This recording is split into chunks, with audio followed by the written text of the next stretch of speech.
Imaginem voltar para casa, depois de 5 anos servindo o exército, esperando o abraço caloroso da família, apenas para descobrir que tudo o que vocês conheciam sobre suas vidas era uma mentira. Essa é exatamente a situação em que me encontrei, quando recebi aquela carta. Meu nome é Rafael, e por 5 longos anos, servi nas Forças Especiais do Exército Brasileiro. Durante todo esse tempo, mantive contato regular com minha família através de cartas e ligações esporádicas. Meu pai, João, sempre me tranquilizava dizendo que estava tudo bem em casa, que nossa pequena fazenda no interior de Minas Gerais continuava próspera, e que ele estava cuidando bem de tudo até minha volta, mas 3 dias antes da minha dispensa oficial. Recebi uma carta que mudaria minha vida para sempre. Não era uma carta comum, menos chegou através de canais militares ou oficiais, o que significava que era algo extremamente importante. Quando abri o envelope, as mãos tremeram ao ler as primeiras linhas escritas pela letra trêmula do meu pai. Meu filho,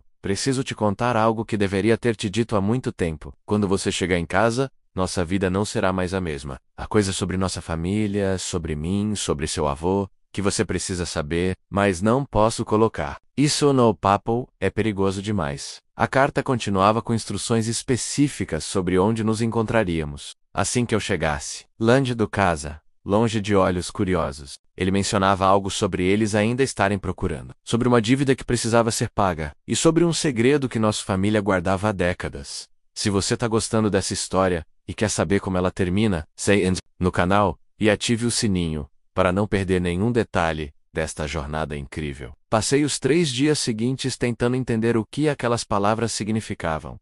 Que dívida? Quem eram eles? Quem eram eles? E que segredo meu avô, que morreu quando eu tinha apenas 10 anos, poderia ter escondido por tanto tempo? Quando finalmente pisei em solo brasileiro, meu coração batia descompassado. A viagem de volta para casa, que deveria ser um momento de alegria e celebração, transformou-se numa jornada repleta de ansiedade e perguntas sem resposta.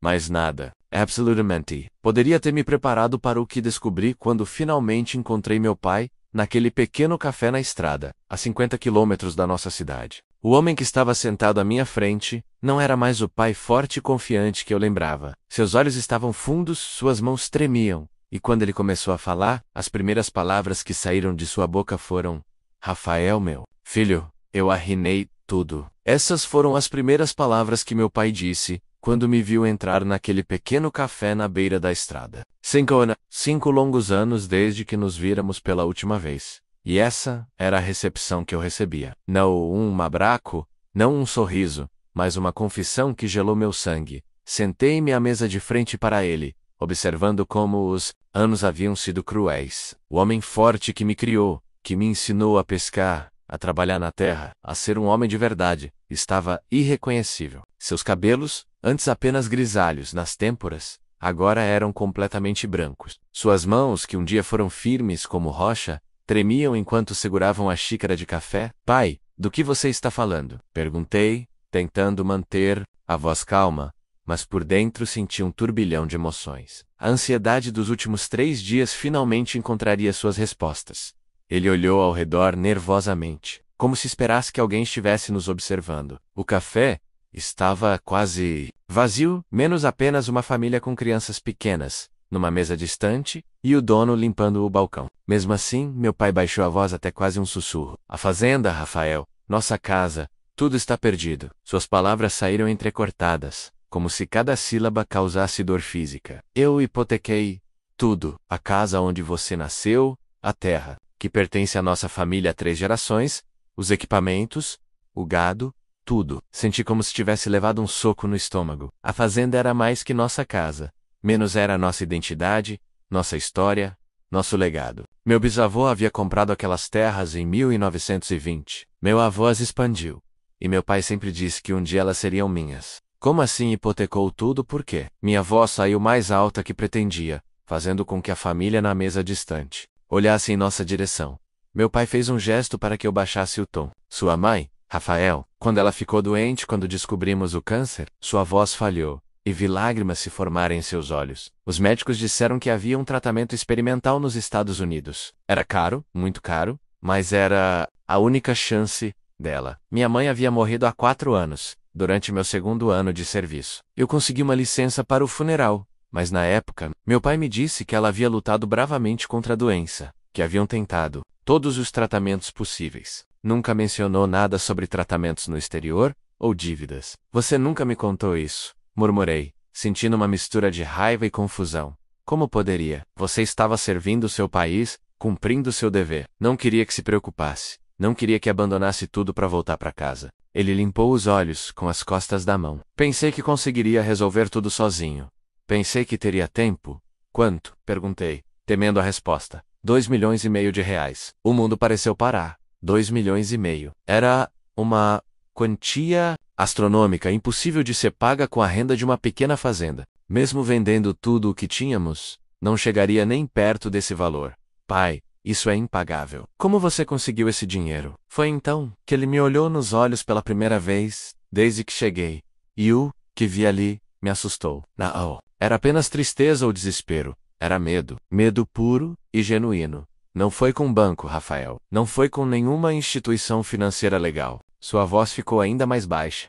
Foram pessoas perigosas. E eles querem o dinheiro de volta. Com juros, meu treinamento militar me ensinou a manter a calma em situações de crise. Mas nada havia me preparado para isso. Meu pai havia se envolvido com agiotas, com criminosos, e agora nossa família estava em perigo. Quanto tempo temos? Perguntei, já pensando em possíveis soluções, em estratégias de fuga ou confronto. 1 semana, Rafael. Eles me deram 1 semana para conseguir o dinheiro? Ou, ele não terminou a frase, mas não precisava. Eu sabia exatamente o que aconteceria. Ficamos em silêncio por alguns minutos, o peso da situação se assentando sobre Anas. 5 anos longe de casa, 5 anos servindo meu país, sonhando com o dia em que voltaria para a tranquilidade da fazenda, apenas para descobrir que não havia mais fazenda para onde voltar. Existe uma saída, meu pai disse de repente, quebrando o silêncio. Mas é perigosa, muito perigosa. Que saída? Ele olhou novamente ao redor, certificando-se de que ninguém estava ouvindo. Então, inclinou-se sobre a mesa e sussurrou palavras que mudariam tudo. Seu avô deixou algo escondido. Algo que pode valer muito mais do que devemos. Mas para encontrar, vamos ter que desenterrar segredos que nossa família guardou por mais de 50 anos. Segredos que algumas pessoas matariam para manter enterrados. A viagem de volta para casa foi feita em silêncio absoluto. Meu pai dirigia sua velha caminhonete Ford pelos caminhos de terra que eu conhecia de cor, mas tudo parecia diferente agora. As paisagens familiares da minha infância estavam manchadas pela revelação devastadora que acabara de receber. Quando finalmente chegamos à propriedade, meu coração se apertou. A casa onde nasci e cresci estava visivelmente deteriorada. A tinta das paredes externas estava descascando. Algumas telhas do telhado estavam quebradas. E o jardim que minha mãe cuidava com tanto carinho estava completamente abandonado, tomado pelo mato. Não consegui manter tudo em ordem, meu pai murmurou, notando meu olhar de tristeza. Depois que sua mãe morreu, depois que os problemas começaram, foi difícil encontrar motivação para qualquer coisa. Entramos pela porta da frente, e o cheiro de mofo e abandono invadiu minhas narinas. A sala de estar, que antes era o coração da nossa casa, onde nos reuníamos para assistir televisão e conversar sobre o dia, agora estava coberta por uma fina camada de poeira. Os móveis continuavam nos mesmos lugares, mas pareciam fantasmas de uma vida que não existia mais. Sente-se, Rafael. Preciso te contar tudo desde o início, meu pai disse, apontando para o sofá onde costumávamos nos sentar juntos para assistir aos jogos de futebol. Ele foi até um armário antigo no canto da sala e retirou uma caixa de sapatos amarelada pelo tempo. Quando voltou e se sentou ao meu lado, suas mãos tremiam tanto que quase derrubou a caixa. Tudo começou quando sua mãe recebeu o diagnóstico. Ele começou abrindo a caixa e revelando dezenas de papéis, recebos e fotografias antigas. Médico foi direto: câncer no pâncreas, estágio avançado. 6 meses de vida, no máximo. Peguei uma das fotografias. Era da minha mãe no hospital, magra e pálida, mas ainda sorrindo. Meu coração se partiu ao vê-la assim. Mas então descobrimos sobre um tratamento experimental em Houston, no Texas, um protocolo novo que estava salvando vidas. O problema era o custo dos $200 mil, fora as despesas de viagem e hospedagem, $200 mil.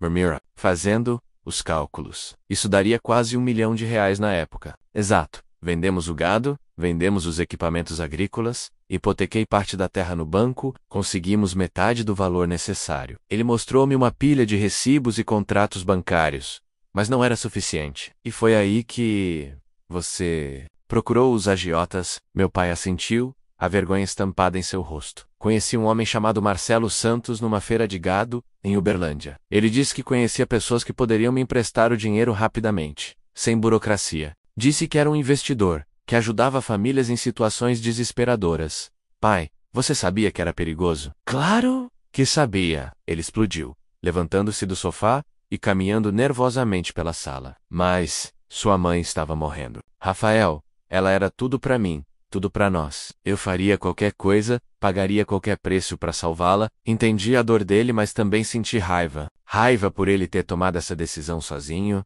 por não ter me contado, por ter colocado nossa família em risco. O tratamento funcionou? Perguntei, embora já soubesse a resposta. Por um tempo, sim. Ela melhorou significativamente. Os médicos estavam otimistas. Chegamos a acreditar que ela estava curada.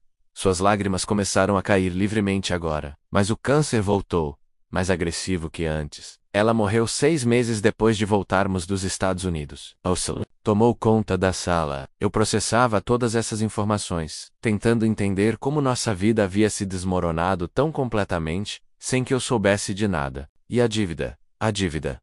Ele riu amargamente. Marcelo Santos não era apenas um agiota comum. Ele trabalhava para uma organização maior, Maze Perigosa. O acordo inicial era de R$600 mil, com juros de 5% ao mês. Parecia administrável na época. 5% ao mês? Meus olhos se arregalaram. Pai, isso é 60% ao ano? Eu sei disso agora, mas na época, eu só pensava em salvar sua mãe. Assinei os papéis sem ler direito, sem entender completamente os termos. Ele me mostrou o contrato, e quando vi os números, senti um calafrio. Em 4 anos, com os juros compostos, a dívida havia crescido para R$2,5 milhões. Eles foram pacientes no início, continuou meu pai. Entenderam a situação, me deram tempo. Mas agora a paciência acabou.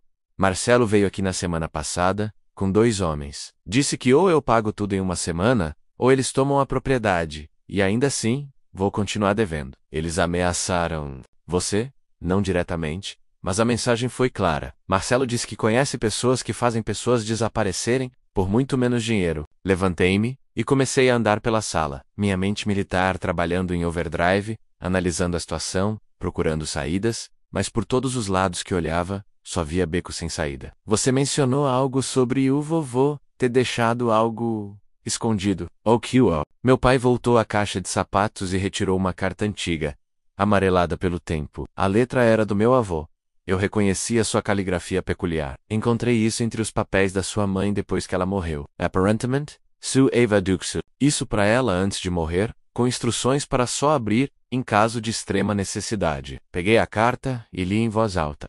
Minha querida Nora, se você está lendo isso, significa que nossa família está passando por tempos difíceis. Há algo que escondi durante toda a minha vida, algo que pode salvar nossa família ou destruí-la completamente. No sótão da casa, atrás da parede norte, há um compartimento secreto. Dentro dele, você encontrará mapas e documentos que levarão a algo de valor inestimável. Mas cuidado, há pessoas que ainda procuram por isso, mesmo depois de todos esses anos. Olhei para meu pai, incrédulo. Você já procurou no sótão?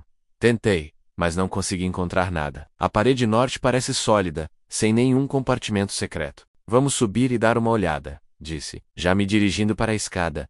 Mas quando chegamos ao pé da escada que levava ao sótão, meu pai me segurou pelo braço. Rafael, há mais uma coisa que você precisa saber antes de subirmos. O quê? Sue, avô não morreu de causas naturais, como sempre dissemos. Ele foi assassinado. As palavras do meu pai ecoaram pela casa silenciosa como um tiro. Assassinado. Meu avô havia sido assassinado. Durante toda a minha vida, acreditei que ele havia morrido de um ataque cardíaco enquanto trabalhava na roça. Foi o que sempre me contaram. Foi o que eu cresci acreditando. Como assim assassinado? Perguntei, sentindo minhas pernas fraquejarem. Sentei-me no primeiro degrau da escada, tentando processar mais essa revelação devastadora.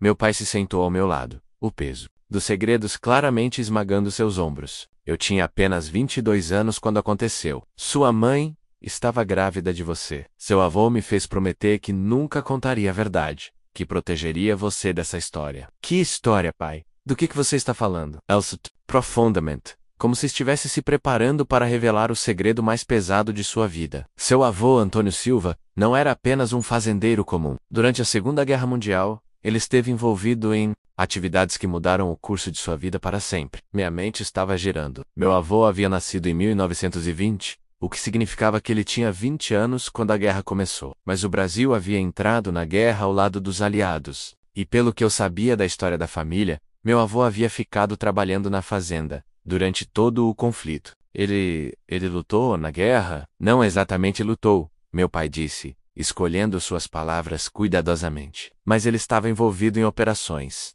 digamos não oficiais, operações que envolviam pessoas muito perigosas e muito dinheiro. Ela se levantou e foi até a janela, olhando para os campos que se estendiam até onde a vista alcançava. Você sabe que muitos nazistas fugiram para a América do Sul após a guerra, certo? Alguns vieram para o Brasil, outros para a Argentina, Paraguai. Sim, aprendi isso na escola. Mas o que isso tem a ver com o vovô?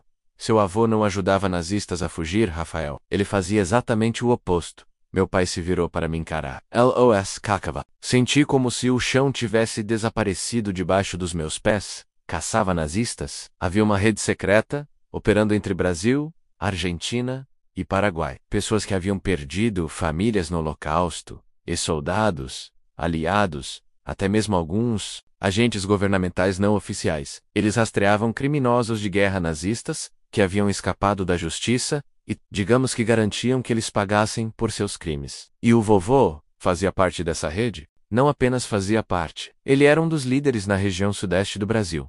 Meu pai voltou a se sentar ao meu lado. A fazenda era uma base de operações. Eles usavam os campos e as estradas rurais para movimentar informações, dinheiro e outras coisas. Outras coisas, ouro, Rafael, Milton Oro. Os nazistas roubaram fortunas incalculáveis durante a guerra, menos ouro dos dentes das vítimas do Holocausto. Tesouros saqueados de museus, reservas de bancos centrais de países ocupados. Quando fugiram, trouxeram parte dessas riquezas com eles. Minha cabeça estava girando. Essa história parecia saída de um filme de Hollywood, não da vida real da minha família. E vocês recuperavam esse ouro? Exato. Quando capturavam um criminoso de guerra, também confiscavam tudo que ele havia roubado. Parte era devolvida às autoridades competentes, parte era usada para financiar mais operações, e parte, ele fez uma pausa significativa. Parte era mantida como seguro caso algo desse errado. E algo deu errado. Muito errado. Em 1975, quando você tinha apenas 5 anos, seu avô descobriu que havia um infiltrado na rede. Alguém estava passando informações para os remanescentes nazistas, alertando-os sobre as operações. Várias missões falharam, vários companheiros foram mortos. Lembrei-me vagamente daquele período. Eu era muito novo, mas recordava aquilo. Meu avô havia ficado muito nervoso nos últimos meses de vida, sempre olhando pela janela, sempre verificando as fechaduras das portas. Seu avô descobriu quem era o traidor. Descobriu, e foi por isso que foi morto. A voz do meu pai ficou quase inaudível. O traidor era alguém muito próximo. Alguém em quem ele confiava completamente. Quando seu avô confrontou essa pessoa, ela não teve escolha a não ser eliminá-lo. Quem era? Meu pai me olhou com uma expressão de dor profunda. Era Marcelo Santos. O mundo parou. Marcelo Santos, o mesmo homem que havia emprestado dinheiro para meu pai. O mesmo homem que agora ameaçava nossa família. O agiota que te emprestou o dinheiro é o mesmo homem que matou meu avô. Não exatamente. O Marcelo Santos que matou seu avô era o pai do Marcelo Santos atual. Mas a família continuou no mesmo negócio, nas mesmas atividades criminosas. E eles nunca esqueceram que nossa família sabia a verdade sobre eles. Senti uma raiva fria crescendo dentro de mim. Então quando você procurou ele para pedir dinheiro emprestado, ele sabia exatamente quem eu era. Sabia sobre a história entre nossas famílias, e viu uma oportunidade perfeita de se vingar, e ainda ganhar dinheiro no processo. Pai, isso significa que ele nunca teve intenção de deixar você pagar a dívida. Ele queria a nossa propriedade desde o início. Exato. E mais do que isso, ele quer o que seu avô escondeu. O ouro, os documentos, tudo o que pode estar enterrado nesta propriedade. Levantei-me bruscamente, a adrenalina correndo pelas minhas veias. 5 anos de treinamento militar haviam me ensinado a pensar estrategicamente, a analisar ameaças e desenvolver planos de ação. E agora eu tinha uma missão clara. Vamos subir ao sótão. Agora. Rafael, você não entende. Se encontrarmos o que seu avô escondeu, não será apenas uma questão de pagar a dívida. Será uma guerra. Os santos não vão simplesmente aceitar o dinheiro, e ir embora. Eles vão querer tudo, o ouro, os documentos que podem incriminá-los, e, provavelmente, nossas vidas também. Então que seja uma guerra, respondi, já subindo os degraus. Eles escolheram a família errada para mexer. Mas quando chegamos ao topo da escada, e acendi a luz do sótão, o que vimos nos fez parar imediatamente. O lugar havia sido revirado recentemente. Caixas estavam espalhadas pelo chão, tábuas do assoalho haviam sido arrancadas, e na parede norte havia um buraco enorme, como se alguém tivesse usado uma marreta para abrir um caminho. Alguém esteve aqui, murmurei, minha mão, instintivamente indo para onde costumava carregar minha arma de serviço. Isso é impossível, meu pai. Eu tranco a casa todas as noites, verifico todas as janelas. Foi então que ouvimos o som de pneus na estrada de terra que levava à nossa casa. Carro se aproximando. Vários carros corri até a pequena janela do sótão e olhei para fora. 3 SUVs pretos estavam subindo nossa estrada, levantando uma nuvem de poeira atrás deles. Pai, disse, minha voz assumindo o tom firme que aprendi no exército. Eles estão aqui. Quantos carros? Meu pai perguntou, sua voz tremendo enquanto se aproximava da janela. 3 SUVs. Pelo menos 12 homens. Minha mente militar entrou em ação automaticamente, avaliando a situação tática. Pai, há alguma saída pelos fundos da casa? Sim, pela cozinha há uma porta que leva ao quintal. De lá podemos chegar ao celeiro, e depois à mata. Não. Parei de me mover e olhei diretamente para ele. Não vamos fugir. Se fugirmos agora, eles vão revirar a casa inteira, vão destruir tudo, e ainda assim, vamos continuar sendo perseguidos. Os carros pararam em frente à casa. Pude ver homens saindo dos veículos, todos vestidos de preto, alguns claramente armados. Na frente do grupo estava um homem de má idade, cabelos grisalhos, porte elegante. Mesmo à distância pude ver a semelhança com as fotos antigas que meu pai me mostrara. É ele, meu pai murmurou. Marcelo Santos Júnior. Escute bem, disse, segurando meu pai pelos ombros. Vamos descer e enfrentar isso. Mas primeiro, preciso que você me conte exatamente o que aconteceu na noite em que meu avô morreu. Cada detalhe, cada palavra. Se vamos sobreviver a isso, preciso saber tudo. Descemos as escadas rapidamente enquanto meu pai falava em sussurros urgentes. Era uma noite de dezembro de 1975. Seu avô havia descoberto que Marcelo Santos pai estava passando informações para um grupo de ex-nazistas escondidos na região. Ele tinha provas, documentos, fotografias, gravações. Que tipo de provas? Listas de nomes, localização de esconderijos, rotas do fuga, contas bancárias, tudo que poderia desmantelar toda a rede de proteção aos criminosos de guerra. Chegamos à sala de estar, e meu pai foi direto ao armário onde guardava a caixa de sapatos. Seu avô marcou um encontro com Santos na propriedade, disse que queria fazer um acordo. Que tipo de acordo?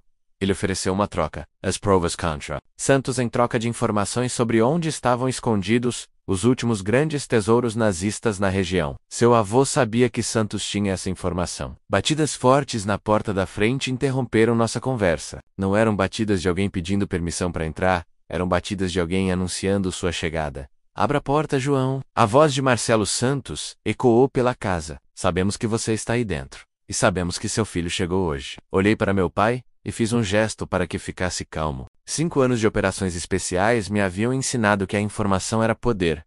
E quanto mais eu soubesse sobre nossos inimigos, melhor seria a nossa chance de sobrevivência. Continue falando, sussurrei.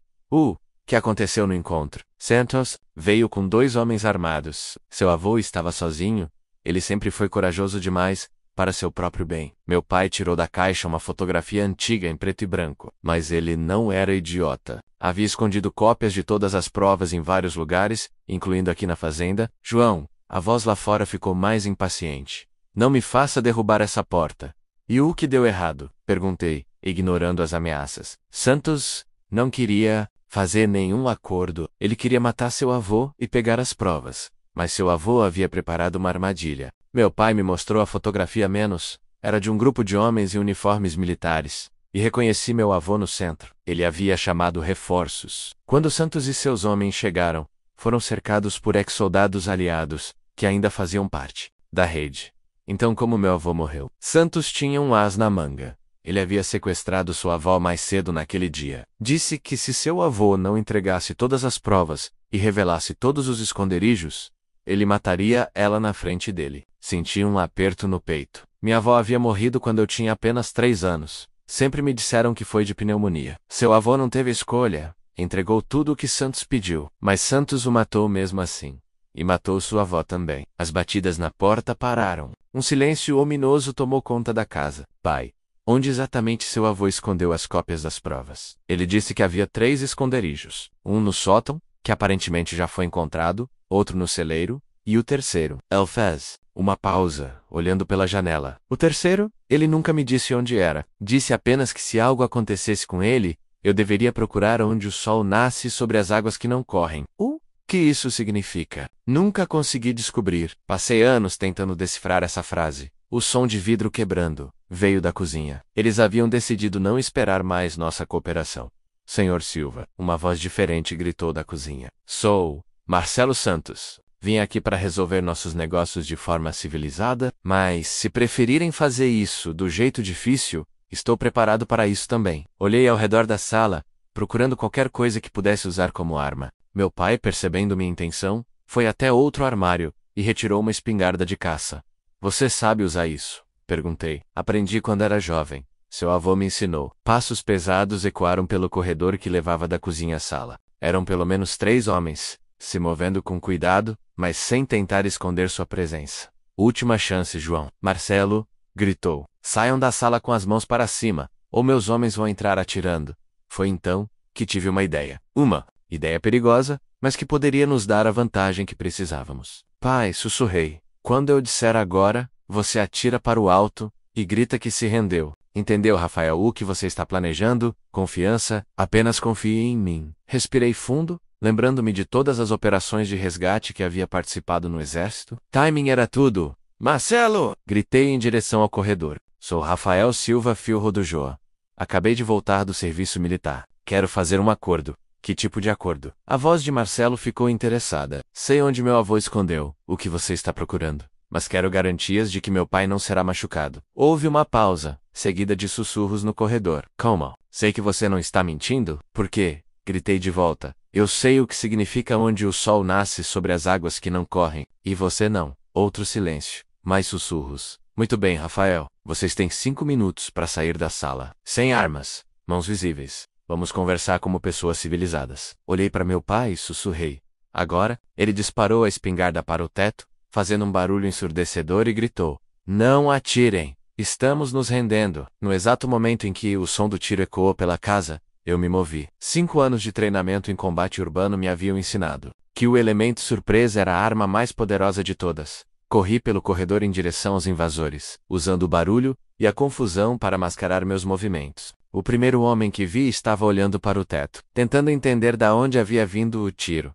Ele nunca me viu chegando. As palavras de Moller me atingiram como um soco no estômago. Pessoas dentro do exército brasileiro? Isso significava que minha mensagem para meu antigo comandante não havia trazido ajuda. Havia trazido mais inimigos. O som dos helicópteros militares ficou ensurdecedor quando pousaram do lado de fora da usina. Através da janela empoeirada, pude ver soldados brasileiros se posicionando ao redor do prédio, mas algo estava errado. Seus movimentos eram muito coordenados, muito precisos para uma operação de resgate improvisada. Coronel Henrique Moreira. Uma voz ecoou de um alto-falante do lado de fora. Aqui é o Major Santos. A área está segura. Meu sangue gelou. Major Santos, outro membro da família Santos, estava no exército. Perfeito timing, Moller disse, guardando a caixa de documentos. Meu caro Rafael, você acabou de entregar a si mesmo e a seu pai diretamente em nossas mãos. Isso não pode estar acontecendo. Meu pai murmurou, a realidade da situação finalmente atingindo.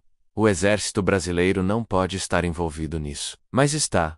Moller Hill, você realmente acredita que uma operação desta magnitude poderia existir por mais de 50 anos, sem proteção institucional? Temos pessoas em todos os níveis menos militares, políticos, judiciário, mídia. Soldados começaram a subir as escadas do prédio. Pude ouvir suas botas pesadas ecoando pelos corredores vazios. Estávamos encurralados, sem saída aparente. Rafael, meu pai sussurrou.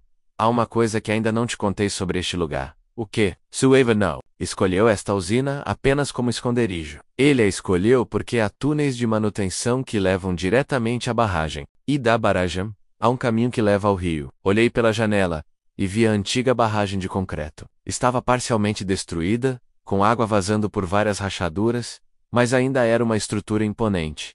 Onde fica a entrada dos túneis? Não. Subsolo. Há um alçapão atrás daqueles painéis de controle antigos. Os soldados estavam chegando ao nosso andar. Pude ouvir suas vozes no corredor, coordenando a busca, sala por sala. Sr. Moller, gritei, ganhando tempo, antes de seus homens entrarem aqui, quero fazer uma proposta. Que tipo de proposta? Você disse que quer me recrutar, que quer usar minhas habilidades militares. Mas como posso confiar em alguém que matou minha família? Moller fez um gesto para que os soldados parassem do lado de fora da porta. Continue. Prove para mim que vocês são mais do que apenas assassinos. Prove que realmente têm poder, que realmente podem me oferecer algo que vale a pena. E como sugere que eu faça isso? Mostre-me o verdadeiro tesouro. Não apenas os documentos e algumas barras de ouro. Mostre-me onde está o ouro principal que os nazistas trouxeram para o Brasil. Mollet e Marcelo trocaram olhares, claramente. Havia algo que eles não haviam me contado. O que faz você pensar que há mais ouro? Marcelo perguntou. Porkmeat. Avô era inteligente demais para esconder tudo em um lugar só. E por quê? Mostrei o diário que ainda carregava. Há referências aqui a um depósito principal que nunca foi encontrado. Isso era uma mentira, menos eu não havia tido tempo de ler o diário completamente. Mas precisava de qualquer vantagem que pudesse conseguir. Moller estudou meu rosto por um longo momento. Você está blefando. Estou? Então por que vocês passaram 50 anos procurando por algo que já encontraram? Outro silêncio. Pude ver que havia acertado em cheio. Major Santos, Moller gritou. Traga seus homens para cá. Vamos resolver isso de uma vez por todas. A porta se abriu e 6 soldados entraram na sala, armas apontadas para nós. Mas o que me chocou foi ver o rosto do homem que os liderava. Era jovem, não mais que 30 anos, mas havia algo familiar em seus traços. Rafael Silva, o major, Santos disse, removendo seu capacete. Finalmente nos encontramos. Foi então que percebi por que ele parecia familiar. Ele tinha os mesmos olhos que Marcelo Santos, a mesma estrutura facial. Era claramente da mesma família. Deixe-me adivinhar, disse.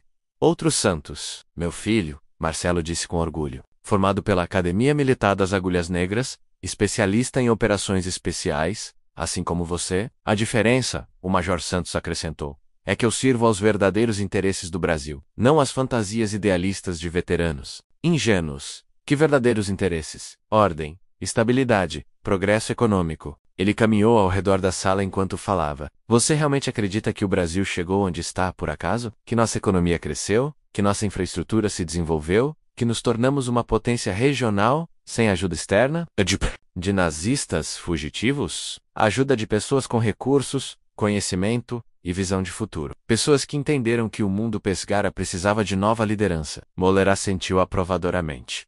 Seu avô nunca entendeu isso. Ele estava preso a idealismos ultrapassados sobre justiça e moralidade. Mas você, Rafael, você pode ser diferente. E se eu recusar, então você e seu pai terão um acidente muito trágico. O Major Santos disse friamente. Veteranos de guerra às vezes sofrem de estresse pós-traumático. Às vezes fazem coisas terríveis antes de tirar a própria vida. Foi nesse momento que percebi que não havia negociação possível. Essas pessoas haviam matado minha mãe, meu avô, e agora planejavam matar a mim e a meu pai. Não importava o que eu dissesse ou fizesse, eles não podiam nos deixar vivos, mas eles haviam cometido um erro. Eles subestimaram o que 5 anos de treinamento militar intensivo podem ensinar a uma pessoa sobre sobrevivência em situações impossíveis. Tá bem, disse, baixando as mãos lentamente. Vocês venceram. Eu me rendo. Sábio. Moller sorriu. Mas antes de me juntar a vocês, quero ver a carta que minha mãe escreveu. Quero ler suas últimas palavras. Moller resetou, depois retirou o envelope da caixa. Muito bem. Mas depois disso, não haverá mais perguntas. Ele me entregou o envelope. Quando o abri, não havia apenas uma carta a menos. Havia também uma pequena chave de metal. Li a carta rapidamente. E o que vi me deu exatamente a informação que precisava para nossa fuga. Meu querido filho, a carta começava. Se você está lendo isso, significa que descobriu a verdade sobre nossa família. A chave que está com esta carta abre um compartimento secreto na barragem de Águas Paradas. Dentro dele, você encontrará, não apenas ouro, mas também explosivos, que seu avô instalou como último recurso. Se nossa família estiver em perigo mortal, use-os para destruir a barragem. A explosão criará confusão suficiente para escapar, e a água liberada lavará para sempre os segredos que estão enterrados aqui. Olhei para meu pai, e vi que ele havia lido a carta por cima do meu ombro. Seus olhos se arregalaram,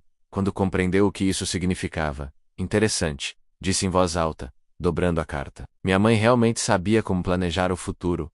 O que ela escreveu? Mulder perguntou, estendendo a mão para pegar a carta de volta. Apenas palavras de amor e perdão, menti, nada importante. Mas enquanto falava, minha mão direita já estava se movendo em direção ao alçapão que meu pai havia mencionado. Minha mão encontrou a alavanca do alçapão, exatamente onde meu pai havia dito que estaria. Em um movimento fluido, puxei a alavanca e empurrei meu pai em direção à abertura que se formou no chão. Agora, pai, o caos se instalou imediatamente. Os soldados gritaram ordens contraditórias, Moller berrou em alemão, e Marcelo Santos sacou sua arma. Mas eu já estava em movimento, usando o treinamento de combate urbano que havia aperfeiçoado durante 5 anos. Saltei através do alçapão atrás do meu pai, fechando-o atrás de nós no exato momento em que os primeiros tiros ecoaram pela sala de controle. As balas ricochetearam no metal do alçapão, mas não conseguiram penetrar. Caímos em um túnel de manutenção estreito e úmido. A única luz vinha de pequenas aberturas no teto, criando um padrão de sombras que dificultava a visão. OAR. Cheirava a mofo e água parada. Por aqui, meu pai gritou, já correndo pelo túnel. Este túnel leva diretamente ao interior da barragem. Atrás de nós, pude ouvir os soldados tentando forçar o alçapão. Não tínhamos muito tempo antes que conseguissem nos seguir. Corremos pelo túnel Poru, que pareceram quilômetros, mas provavelmente foram apenas algumas centenas de metros. O som de nossos passos ecoava pelas paredes de concreto, misturando-se com o gotejamento constante de água que vazava através das rachaduras. Finalmente, chegamos a uma porta de metal pesada com um símbolo de radiação pintado nela. Meu pai parou abruptamente. Esta é a entrada para o núcleo da barragem, ele disse, ofegante. Seu avô me trouxe aqui uma vez quando eu era jovem. Disse que havia escondido algo muito importante aqui dentro. Usei a chave que minha mãe havia deixado. A fechadura estava enferrujada, mas depois de alguns segundos de luta, consegui abri-la.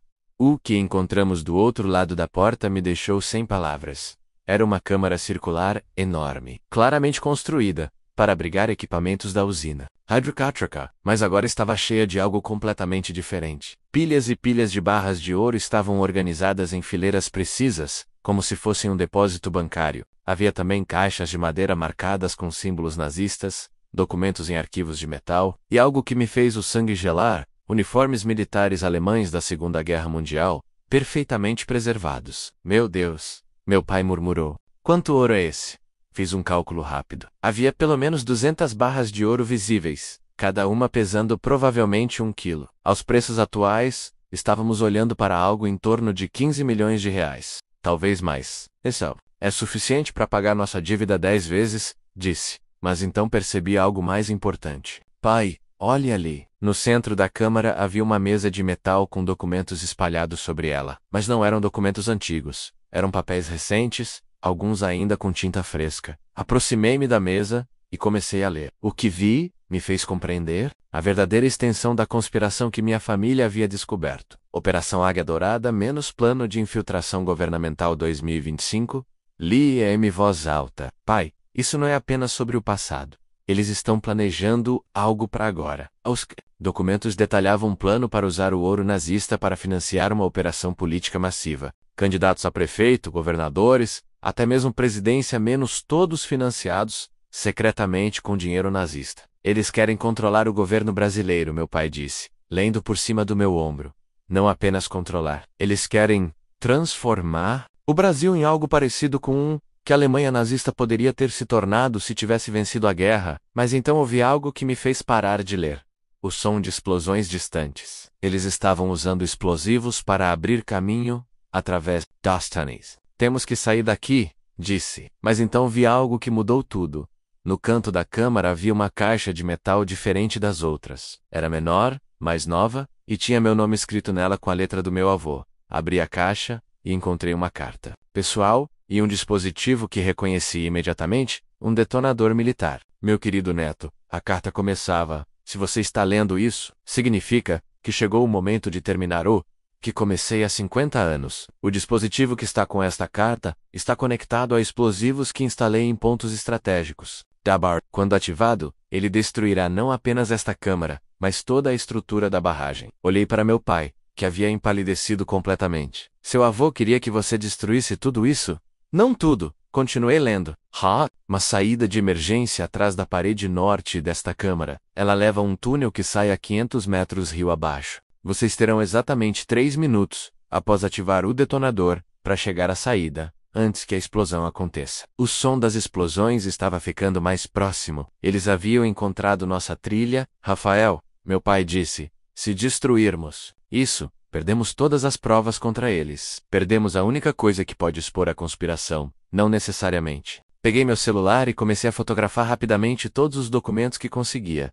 Tecnologia moderna, pai. Posso documentar tudo em poucos minutos. Trabalhei freneticamente, fotografando páginas e páginas de evidências, listas de nomes, planos de operações, transferências bancárias, tudo o que poderia ser usado para expor a rede. Eles estão chegando, meu pai gritou, ouvindo vozes no túnel.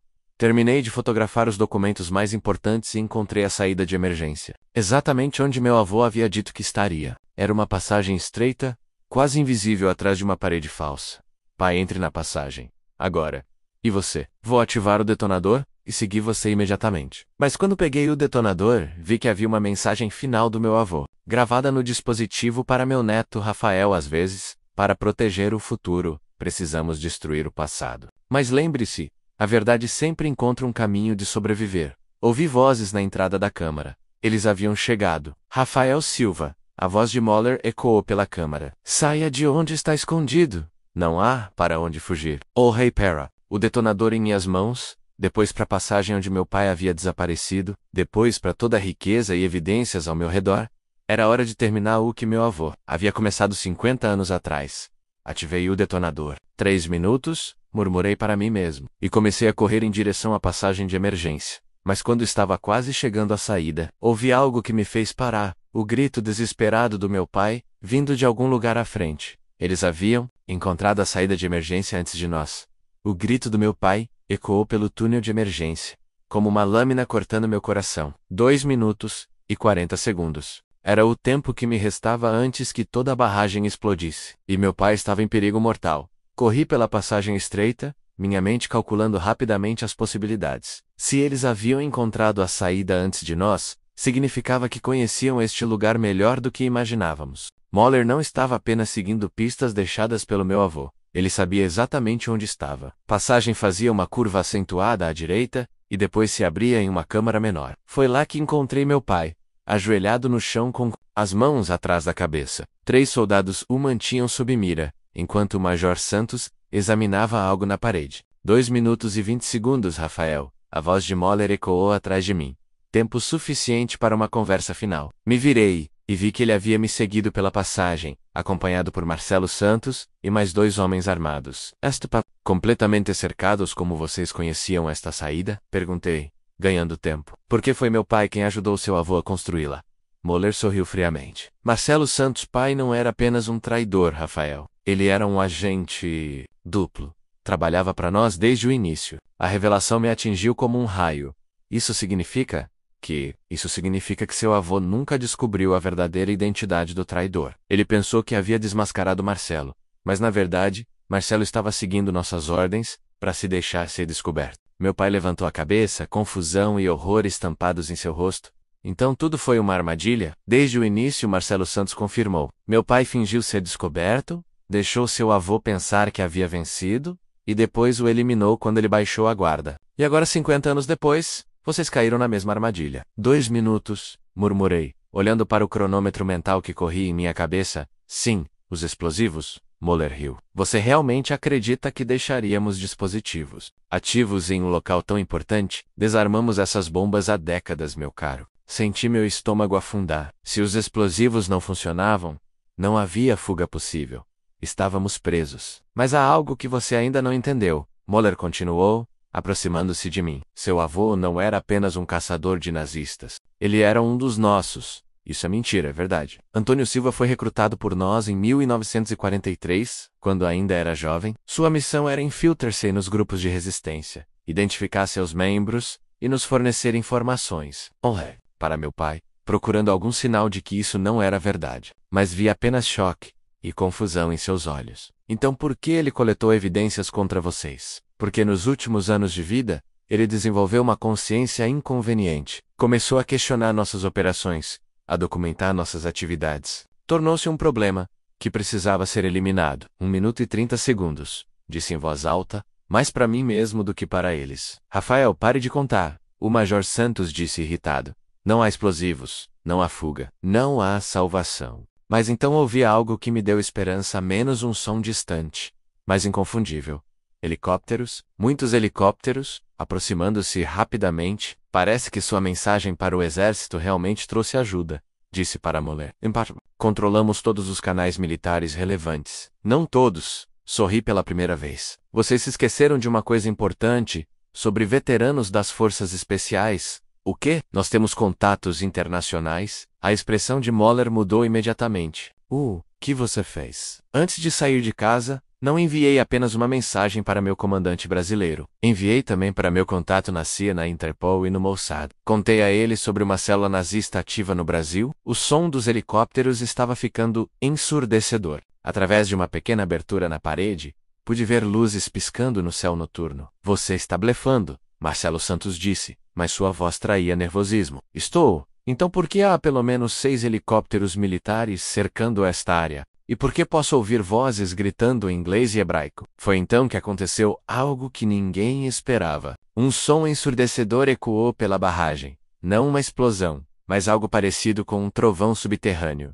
Os explosivos, meu pai gritou. Eles funcionam! Impossível! Moller berrou. Nós os desarmamos. Vocês desarmaram os explosivos que sabiam que existiam. Gritei por cima do barulho crescente. Mas meu avô instalou 2 sistemas. Um óbvio, que vocês encontraram e desarmaram. E outro secreto, ativado apenas quando o primeiro fosse descoberto. A estrutura da barragem começou a tremer. Rachaduras apareceram nas paredes de concreto, ao nosso redor, e o som de água corrente ficou cada vez mais alto. 30 segundos, gritei.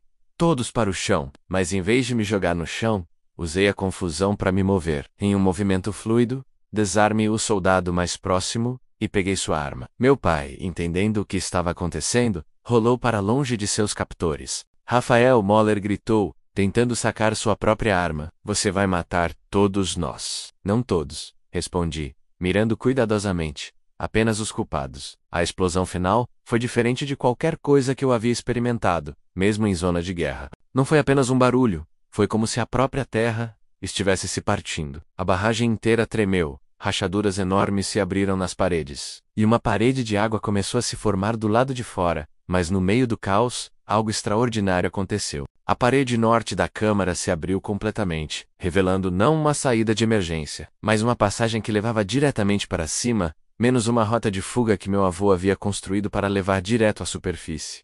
Pai, por aqui. Pela passagem, enquanto a água começava a invadir a câmara atrás de nós, pude ouvir gritos de pânico de Moller e seus homens. Mas não olhei para trás. A passagem era íngreme e estreita, mas bem construída.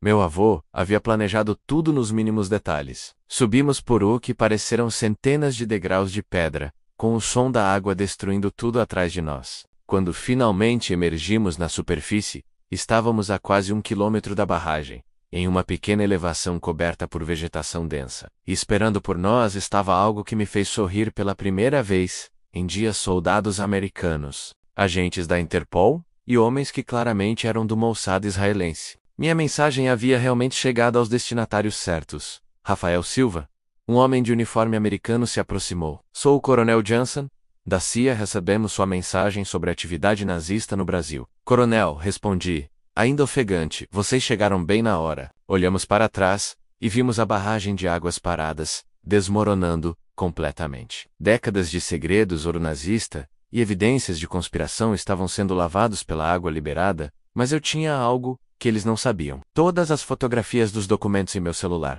Senhor, disse para o Coronel Johnson, tenho informações que vão interessar muito aos seus superiores. Informações sobre uma rede nazista que opera no Brasil há mais de 50 anos. Meu pai se aproximou e colocou a mão no meu ombro. Acabou, Rafael? Olhei para a destruição da barragem, depois para os agentes internacionais ao nosso redor, depois para meu pai. Não, pai. Na verdade, está apenas começando. 6 meses depois, eu estava sentado em uma sala de audiências, em Brasília, observando o maior julgamento por crimes de guerra da história do Brasil. As fotografias que tirei na câmara secreta da barragem haviam se tornado a evidência central de um caso que abalou não apenas o país, mas toda a América do Sul. Marcelo Santos Jr.